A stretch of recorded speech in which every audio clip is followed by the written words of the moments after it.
Shalom, salam sejahtera bagi Bapak Ibu, saudara-saudari yang dikasihi Tuhan Yesus Kristus.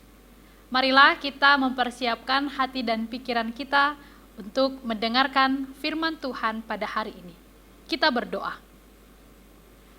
Kasih karunia dan damai sejahtera dari Allah Bapa Tuhan kita dan dari anaknya Tuhan Yesus Kristus menyertai kamu sekalian. Amin. Firman Tuhan yang akan kita renungkan pada hari ini tertulis di dalam surat Roma pasal 11 ayat 36. Sebab segala sesuatu adalah dari Dia dan oleh Dia dan kepada Dia. Bagi Dialah kemuliaan sampai selama-lamanya.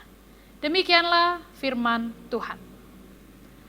Bapak, Ibu, saudara-saudari yang dikasihi Tuhan Yesus Kristus, sejarah dunia mencatat bahwa orang paling kaya di dunia yang pertama adalah Bill Gates, pemilik Microsoft.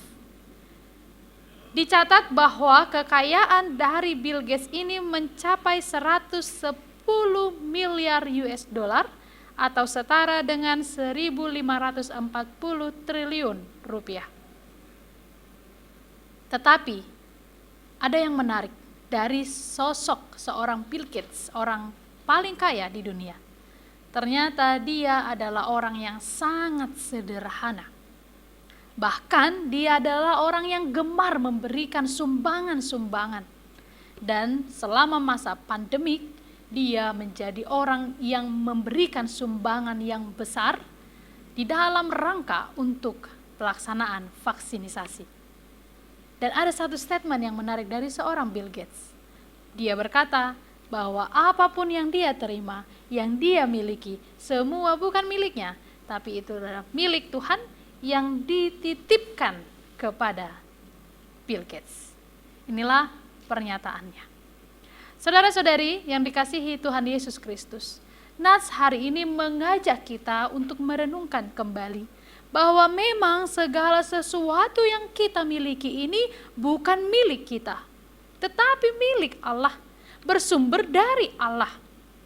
Sebagai orang percaya, kita harus meyakini bahwa apa yang kita miliki ini semuanya berasal daripada Allah yang berkuasa atas segalanya.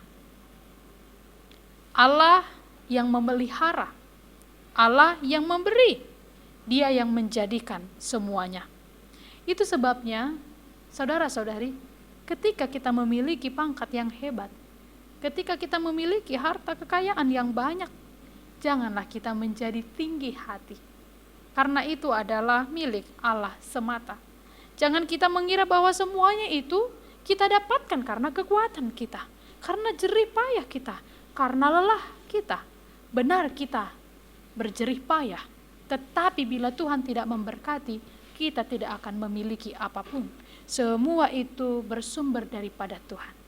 Maka nas ini di dalam renungan hari ini, Paulus menasehatkan, bila segala sesuatu bersumber dari Dia dan bila segala sesuatu adalah kepunyaan Dia, maka bagi Dia jugalah kemuliaan.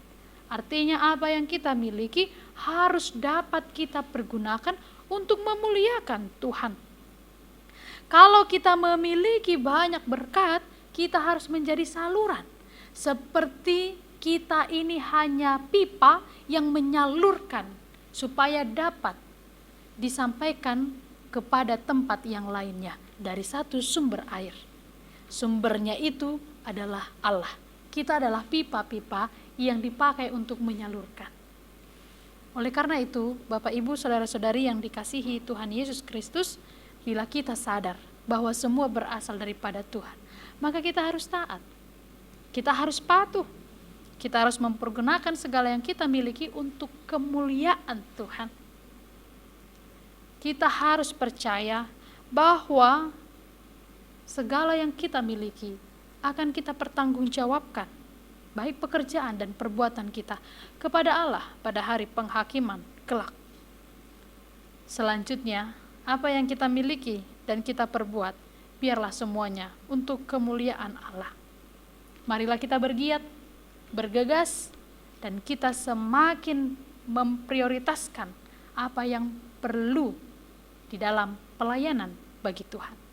Jangan hanya mengumpulkan untuk diri kita sendiri, tapi lebih banyaklah memberi. Bill Gates adalah orang yang sering memberi, tapi hartanya tidak berkurang, justru semakin bertambah. Oleh karena itu, Nas hari ini mengajak kita untuk mempergunakan apa yang kita miliki demi kemuliaan Tuhan. Percayalah Bapak Ibu, ketika saudara-saudari memberi, itu tidak akan habis, tapi justru akan bertambah-tambah nilainya. Jangan pakai akal logika kita. Kalau kita beri nanti habis, tidak ada lagi tertinggal menurut kita. Tetapi Tuhan memiliki cara begitu banyak untuk memberikan berkat kelimpahan kepada kita. Mari bergerak, melakukan kebaikan untuk kemuliaan Tuhan. Apa yang kita miliki sekarang, biarlah kita salurkan kepada orang-orang yang juga membutuhkan. Tuhan Yesus kiranya memberkati. Amin. Kita berdoa. Sungguh kami bersyukur ya Tuhan Allah, bahwa firman-Mu telah diperdengarkan pada hari ini, mengajarkan kami untuk semakin rendah hati, dan menyadari bahwa segala yang kami miliki ini semuanya adalah milik Tuhan. Tidak ada satupun milik kami. Kau adalah pemilik dan empunya segala sesuatu. Biarlah ya Tuhan kami bergerak, hati kami juga tergerak untuk memberi, untuk melakukan segala sesuatu demi kemuliaan nama-Mu. Bila saat ini kami hanya sibuk mengumpulkan untuk diri kami, Tuhan ampunilah kami. Biarlah kami bergegas untuk memikirkan apa yang dapat kami lakukan bagi orang-orang terlantar, bagi yatim piatu, bagi orang-orang berkesusahan. Kami hadir untuk menjadi berkat bagi mereka, karena untuk itulah Tuhan memberi kepada kami berkat kelimpahan. Tuhan Allah yang maha baik, hari ini kami menyerahkan kehidupan kami, aktivitas kami kepadamu. Tolonglah, sertai dan jagalah kami, agar apapun yang kami kerjakan semua berkenan kepada Tuhan. Roh Kudus-Mu kiranya mengingatkan kami, tatkala kami melakukan sesuatu yang melanggar hukum-Mu. Terpujilah nama-Mu ya Tuhan, di dalam Kristus Yesus kami berdoa dan mengucap syukur. Anugerah dari Tuhan kita Yesus Kristus, kasih setia dari Allah Bapa, dan persekutuan dengan Roh Kudus menyertai kamu sekalian. Amin. Selamat beraktivitas bagi saudara-saudari yang dikasihi Tuhan Yesus Kristus. Salam sehat, Tuhan memberkati.